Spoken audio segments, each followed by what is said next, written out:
ونتوكل عليه ونعوذ بالله من شرور أنفسنا ومن سيئات أعمالنا.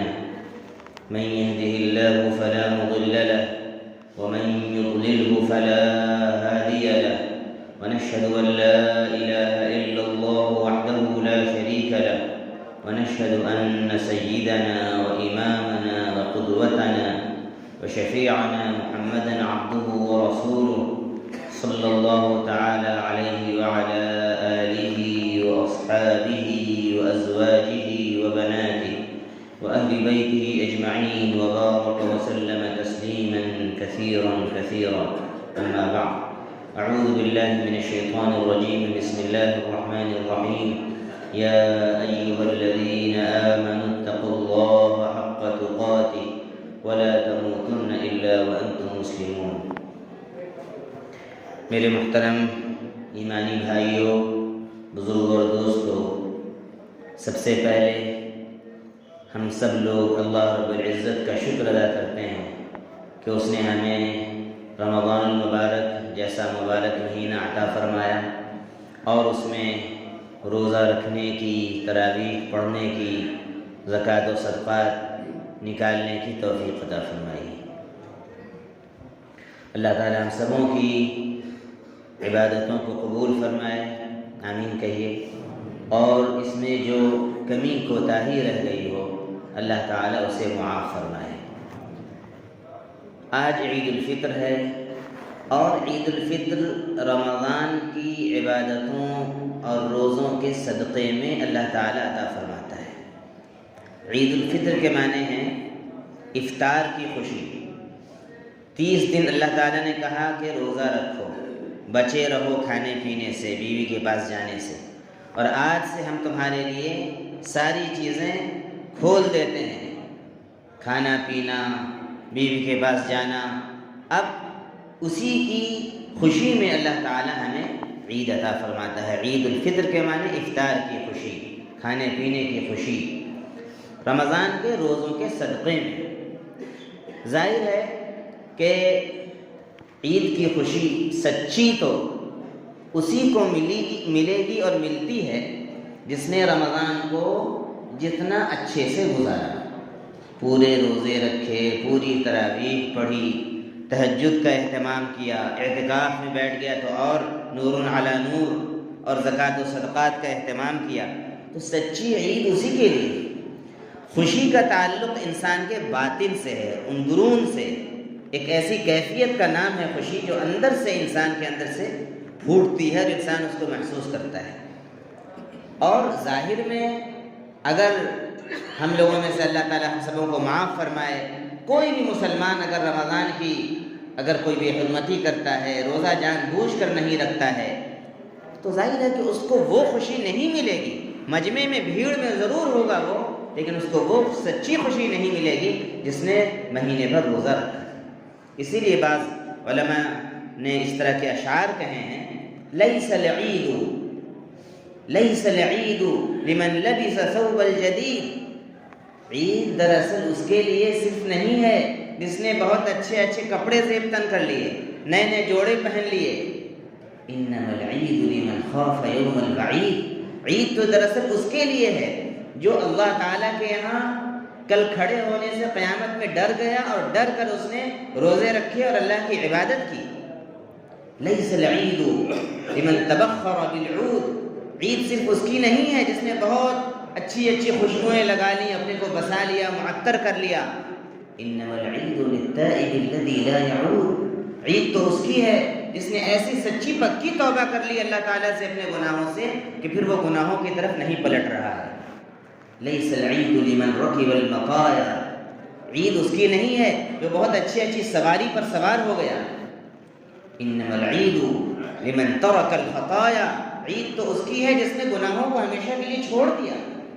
میرے بھائیوں، ہم سب اللہ کے بندے ہیں، نبی پاک صلی اللہ علیہ وسلم کے امتی ہیں، اور جو اللہ کا حکم ہے، نبی پاک صلی اللہ علیہ وسلم کی سنت ہے، جو احکام شریعت میں ہیں، ہم اس کے پابند ہیں. ہر مسلمان باؤنڈڈ ہے. ایسا نہیں ہے کہ ہم آزاد ہیں، اپنی چاہت سے زندگی گزار لیں.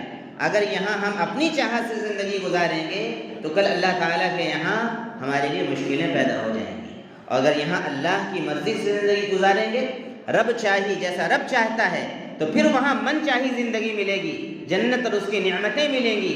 لکم فیہا ما تشتہی انفسکم، تمہارے لیے جنت میں وہ سب کچھ ہوگا جو تمہارا جی چاہے گا، وَلَكُمْ فِيهَا مَا تَدَّعُونَ، اور وہ سب کچھ ہوگا جو تم اللہ تعالیٰ سے فرمائش کرو گے۔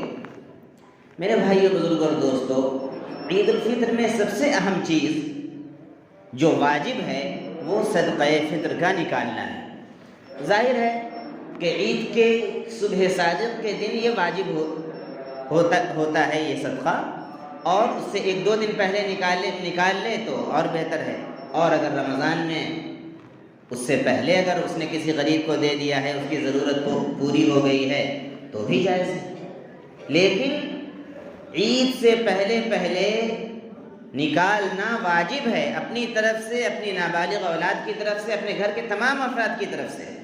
اگر کسی نے پہلے نہیں نکالا اور بعد میں نکال رہا ہے تو وہ صدقہ فطر شمار نہیں ہوگا، وہ عام صدقہ شمار ہوگا۔ اس لیے ہر شخص کو اس مسئلے کو اچھی طرح نوٹ کر لیں کہ صدقہ فطر ہمیں عید کی نماز سے پہلے نکال کے آنا ہے۔ اور حضرت عبداللہ بن عباس رضی اللہ عنہما فرماتے ہیں، نبی پاک صلی اللہ علیہ وسلم نے صدقہ فطر کے جو واجب قرار دیا وہ کیوں؟ طہرۃ للصیام من اللغو والرفث، روزے میں جو کچھ بری بات ہو گئی، غیبت ہو گئی، کچھ گناہ ہو گیا، اس گناہ سے روزے کو دھونے کے لیے اللہ تعالیٰ نے نبی پاک صلی اللہ علیہ وسلم کے ذریعے سے صدقہ فطر واجب فرمایا۔ وَطُعْمَةً لِّلْمَسَاكِينِ، اور ہمارے غریب بھائیوں کے لیے اللہ تعالیٰ نے ان کے کھانے کے سامان کے لیے ان کا بھی کچھ سامان ہو جائے، راشن کا انتظام ہو جائے، ان کی بھی عید اچھے سے ہو جائے، اس لیے صدقہ فطر واجب کیا ہے۔ میرے بھائیو، ایک اہم بات، ایک اہم پیغام جو قرآن مجید کا ہے اور نبی پاک صلی اللہ علیہ وسلم کا ہے، وہ کیا ہے کہ ہر حال میں ایمان والے آپس میں ایک دوسرے سے مل کر رہیں، اللہ کا تقوی اختیار کریں اور آپس میں ایک دوسرے سے مل کر رہیں، اور جتنی بھی چیزیں آپس میں دلوں کو بانٹنے والی ہیں، انتشار کرنے والی ہیں، اور افتراق اور آپس میں پھوٹ ڈالنے والی ہیں، ان تمام چیزوں سے بچنے کو ضروری قرار دیا گیا ہے۔ اللہ تعالیٰ ارشاد فرماتے ہیں، اعوذ باللہ من الشیطان الرجیم، یا ایہا الذین آمنوا اتقوا اللہ حق تقاتہ، اے ایمان والو ڈرو اللہ سے جیسا کہ اسے ڈرنے کا حق ہے، ولا تموتن الا وانتم مسلمون، اور دیکھو اس بات کا خیال رکھو، ہر وقت اس پر نظر رکھو کہ موت تمہیں نہ آئے مگر اس حالت میں کہ تم مسلمان ہو، اسلام پر تمہیں موت آئے، اپنے ایمان کی فکر رکھو۔ یہ زمانہ فتنے کا زمانہ ہے، شر کا زمانہ ہے، کتنے ایسے لوگ ہیں جو کمزور ایمان کے ہیں، اسلام سے خارج ہو جا رہے ہیں، بچیاں مرتد ہو جا رہی ہیں، یہ بہت ہی فتنے کے زمانے سے ہم گزر رہے ہیں میرے بھائیوں۔ اس لیے ہر شخص کو سب سے پہلے اپنے عقیدہ توحید کی اور اپنے ایمان کی ہمیشہ فکر رکھنے کی ضرورت ہے کہ کوئی بھی بات ایسی نہ ہو جو ایمان کے خلاف ہو، کوئی شرک کی بات صادر ہو جائے اس سے جو اللہ کو ناراض کرنے والی ہے۔ اور ظاہر ہے کہ اگر کوئی شرک کر لے گا اور توبہ کیے بغیر مر جائے گا تو اللہ تعالیٰ اس کے اس شرک کو معاف نہیں کریں گے۔ اللہ تعالیٰ فرماتے ہیں حدیث قدسی میں، انا اغنى الشرکاء عن الشرک، جتنے بھی دنیا میں ایک دوسرے کی شریک ہو جاتے ہیں لوگ کسی بھی کام میں ان تمام شرکاء سے سب سے زیادہ بے نیاز ہوں، میں کسی کے ساتھ شرکت پسند نہیں کرتا ہوں۔ ترکتہ وشرکہ، اگر کوئی میرے ساتھ شرک کرتا ہے تو میں اس کو بھی چھوڑ دیتا ہوں، اور اس کے شرک سے بھی میرا کوئی تعلق نہیں ہے، اس سے میرا تعلق ٹوٹ جاتا ہے۔ اس لیے میرے بھائیوں، اپنے عقیدہ توحید کی حفاظت کرنا، اشہد ان لا الہ الا اللہ واشہد ان محمدا عبدہ ورسولہ، میں نے گواہی دی اس بات کی کہ اللہ کے علاوہ کوئی بھی عبادت کے لائق نہیں، اور میں نے گواہی دی اس بات کی کہ حضرت محمد صلی اللہ علیہ وسلم اللہ کے بندے اور اس کے بھیجے ہوئے سچے رسول ہیں۔ یہ وہ عقیدہ ہے اور یہ وہ اقرار ہے کلمہ شہادت کا کہ یہی ہماری پونجی ہے۔ ہر ایمان والے کی اسی سے قیمت ہے، اسی سے دنیا میں عزت ہے، اسی سے قبر میں جائے گا تو اللہ تعالیٰ کی رحمت کا مستحق ہوگا، اور کل قیامت کے دن اسی کلمے کے ساتھ اٹھے گا تو اللہ تعالیٰ اس کو حساب و کتاب سے پار فرما دیں گے، پل صراط سے پار فرما دیں گے، اور اسی کلمے کی برکت سے اللہ تعالیٰ ہمیشہ ہمیش کے لیے اس کو جنت میں داخل فرما دیں گے۔ تو اے ایمان والو، ڈرو اللہ سے جیسا کہ اس سے ڈرنے کا حق ہے، اور مت مرنا مگر اس حال میں کہ تم مسلمان ہو۔ آگے اللہ تعالیٰ نے کیا ارشاد فرمایا؟ اور ہم لوگ، بہت سے لوگ مسلمانوں میں الگ فرقے والے، مسلک والے، برادری والے، نہ جانے کون کون سی باتیں کرتے ہیں۔ برادری کی الگ تقسیم ہے، مسلک کی الگ تقسیم ہے، اور یہاں تک باتیں ہیں کہ ایک مسلمان کسی مسلمان کو سلام کر دے تو تعلق ختم ہو جائے گا، نکاح ٹوٹ جائے گا۔ کیسی کیسی شیطانی باتیں کی جاتی ہیں۔ اللہ کے نبی صلی اللہ علیہ وسلم ارشاد فرماتے ہیں کہ جو شخص، جو بھی مسلمان ہے، ہر مسلمان کا دوسرے مسلمان پر 5 حق ہے۔ 5 حق ہے مسلمان کا مسلمان پر۔ کہیں نہیں کہا گیا کہ کون مسلمان کیسا ہو، یہ تو ہم نے اور آپ نے نام رکھ لیا ہے، فلاں فلاں ہے، فلاں فلاں ہے، ہم نام لینا نہیں چاہتے ہیں۔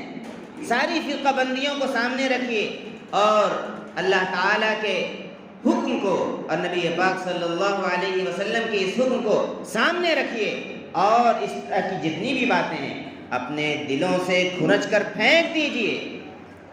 اس وقت ہندوستان کے حالات، بلکہ پوری دنیا کے حالات یہ الارم دے چکے ہیں مسلمانوں کو کہ مسلمانوں ایک ہو جاؤ، متحد ہو جاؤ، اپنے اندر یونٹی پیدا کرو۔ اگر تم نہیں ایک ہوئے تو پھر کیا ہوگا اور کیا کچھ نہیں ہوگا یہ کوئی نہیں کہہ سکتا ہے۔ حالات کو پڑھیے، زمانہ جو چال چل چکا ہے اس چال کو آپ سمجھیے۔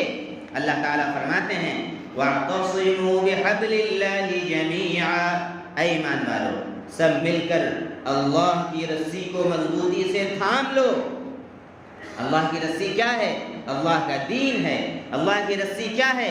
اللہ کی طرف سے اتارا ہوا قرآن کہ کلام مجید ہے، اور نبی پاک صلی اللہ علیہ وسلم کی سنت ہے۔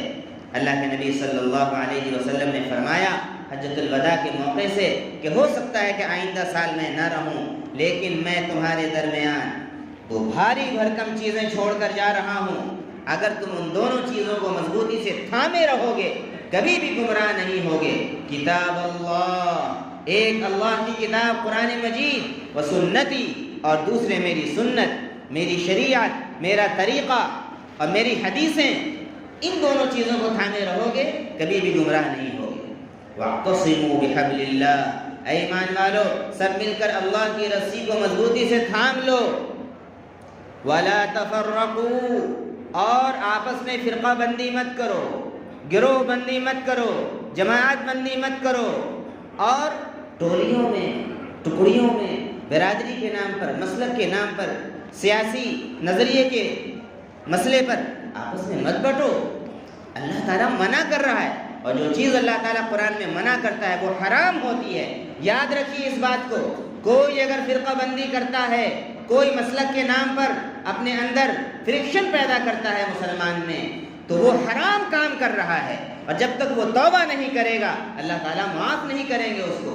میرے بھائیوں، عید میں گلے مل لینا اصل نہیں ہے، اپنے دلوں کو ہر ایمان والے کی طرف سے صاف کرنا یہ اصل مطلوب ہے اللہ تعالیٰ کی طرف سے۔ وَاذْكُرُوا نِعْمَةَ اللَّهِ عَلَيْكُمْ، یاد کرو اللہ کی اس نعمت کو، اذ کنتم اعداء، کہ اس ایمان لانے سے پہلے تم آپس میں ایک دوسرے کے دشمن تھے، فَأَلَّفَ بَيْنَ قُلُوبِكُمْ، تو اللہ تعالیٰ نے تمہارے دلوں کو ملا دیا، دلوں کو جوڑ دیا، فَأَصْبَحْتُمْ بِنِعْمَتِهِ إِخْوَانًا، تو تم اللہ کی نعمت اور اس کے احسان سے بھائی بھائی بن گئے۔ وَكُنْتُمْ عَلَى شَفَا حُفْرَةٍ مِّنَ النَّارِ، تمہارا حال یہ تھا تم جہنم کے کنارے پہنچ چکے تھے، فَأَنْقَذَكُم مِّنْهَا، اللہ تعالیٰ نے تمہیں بچا لیا۔ كَذَلِكَ يُبَيِّنُ اللَّهُ لَكُمْ آيَاتِهِ لَعَلَّكُمْ تَهْتَدُونَ، اسی طریقے سے اللہ تعالیٰ تمہارے لیے اپنی آیتیں کھول کھول کر بیان فرماتا ہے تاکہ تم ہدایت پر قائم رہو۔ اللہ کے نبی صلی اللہ علیہ وسلم نے ارشاد فرمایا حضرت ابو ہریرہ رضی اللہ عنہ کی روایت ہے، ارشاد فرماتے ہیں ایاکم والظن، غور سے سنیے، نبی کی حدیث ہے، نبی کا فرمان ہے، کسی عالم کے گھر کی بات نہیں ہے، اور کسی عالم کو یہ جائز نہیں ہے کہ وہ قرآن و حدیث سے ہٹ کر بات کرے، وہ اللہ کے ہاں پکڑا جائے گا۔ ایاکم والظن، دیکھو بہت زیادہ برے گمان سے بچا کرو، بدگمانی سے بچا کرو۔ کوئی مسلمان بھائی ہے میرا اور کوئی بھی بات ایسی مجھے سمجھ میں آ گئی کہ یہ میرا بدخواہ ہے، یہ میرا دشمن ہے، اور اپنے دماغ میں ہم نے اس کی طرف سے بدگمانی پال لی، یہ حرام ہے، اس سے منع کیا گیا۔ تحقیق نہیں ہے آپ کو، آپ ملیے، سلام کیجئے، اس کے گھر جائیے، اس کی دعوت کو قبول کیجئے، تو آپ کو معلوم ہوگا کہ وہ دشمن ہے کہ دوست ہے۔ آپ نے کیسے رائے قائم کر لی؟ تو بدگمانی سے بچو، فإن الظن أكذب الحديث، بدگمانی کرنا سب سے بڑا جھوٹ ہے۔ پھر آپ نے فرمایا وَلَا تَحَسَّسُوا وَلَا تَجَسَّسُوا، آپس میں ایک دوسرے کے ٹوہ میں مت رہا کرو، ایک دوسرے کی جاسوسی مت کیا کرو، کس کے اندر کیا خرابی ہے، یا کون کیسی ترقی کر رہا ہے، کس کے گھر میں کیا چیز آ رہی ہے، اس کی فکر میں، اس کے ٹوہ میں مت پڑو، یہ بھی حرام ہے، یہ خیر خواہی کے خلاف ہے۔ کسی کی عزت کے پیچھے مت پڑو، اس کی ٹوہ میں مت پڑو۔ وَلَا تَدَابَرُوا، اور آپس میں ایک دوسرے سے رخ پھیر کر مت رہو، کوئی سلام کرے تو سلام کا جواب تو واجب ہے۔ کتنے ایسے بھائی ہیں، سگے بھائی ہیں، کہ سلام کرتے ہیں تو جواب نہیں دیتے، اور تو بات چھوڑ دیجئے کہ دیگر معاشرے میں کیسی کیسی لڑائیاں رہتی ہیں۔ وَلَا تَدَابَرُوا وَلَا تَبَاغَضُوا، آپس میں بغض مت رکھو، دشمنی مت رکھو۔ وَلَا تَحَاسَدُوا، ایک دوسرے سے حسد اور جلن مت کرو، کسی کی کوئی ترقی ہو رہی اللہ کی طرف سے ہو رہی، ماشاء اللہ کہو، اس کو مبارکبادی دو، جلن مت کرو۔ ام یحسدون الناس علی ما آتاہم اللہ من فضلہ، کیا وہ لوگ دوسرے لوگوں سے اس بات پر حسد کرتے ہیں، ان نعمتوں پر جو اللہ نے اپنے فضل سے عطا فرمایا۔ کسی کو کوئی صحت کی نعمت ہے، کسی کے پاس دولت ہے، کسی کے پاس کوئی اور نعمت ہے، اولاد کی نعمت ہے، اللہ کی طرف سے ہے۔ حسد کرنا گویا اس بات کی گویا کہ دلیل ہے کہ ہم اللہ کی نعمت پر اور اس کے فضل پر گویا کہ ہم شکوہ کر رہے ہیں کہ اللہ اس کو آپ نے کیوں دے دیا۔ اللہ نے جس کو دیا ہے اس کو دیا ہے، آپ بھی اللہ سے مانگیے۔ رشک کرنا جائز ہے، اے اللہ مجھے بھی عطا فرمائیے، یہ جائز ہے، حسد کرنا جائز نہیں ہے۔ اور وَكُونُوا عِبَادَ اللَّهِ إِخْوَانًا، اور آپس میں بھائی بھائی بن کر رہیے، کما امرکم، جیسا کہ اللہ نے حکم دیا ہے۔ المسلم اخو المسلم، مسلمان مسلمان کا بھائی ہے، لا یظلمہ، وہ اس پر ظلم نہیں کرتا ہے، ولا یحقرہ، اور اس کو حقیر نہیں جانتا ہے، ولا یخذلہ، اور اس کو بے یار و مددگار نہیں چھوڑتا ہے۔